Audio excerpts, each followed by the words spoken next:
Word டாக்குமெண்ட்ல உங்களோட original சிக்னேச்சரை add பண்ண வேண்டிய சுச்சுவேஷன்ஸ் வரும். உங்க சிக்னேச்சரை ஒரு பேப்பர்ல வரைஞ்சி அதை போட்டோ எடுத்து வேர்டுக்கு டிரான்ஸ்ஃபர் பண்ணி அதுல இன்சர்ட் பண்ணீங்கன்னா இப்படி அன்ப்ரொஃபஷனலா இருக்கும். அதை எப்படி சரி பண்ணலான்றது தான் இந்த வீடியோல ஸ்டெப் பை ஸ்டெப்பா பார்க்க போறோம்.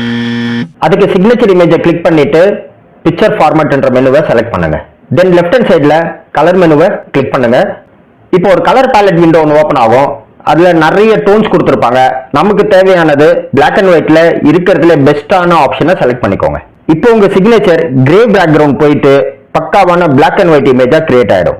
என்னதான் சிக்னேச்சர் ரெடி ஆயிட்டாலும் அதை இன்னும் கொஞ்சம் ப்ரொஃபஷனலா மாத்துறதுக்கு சிக்னேச்சர் லைன் வரையலாம். அதுக்கு டாப் ரைட் மெனுல சிக்னேச்சர் லைன் அப்படின்னு ஒரு ஆப்ஷன் இருக்கும். அதை கிளிக் பண்ணுங்க.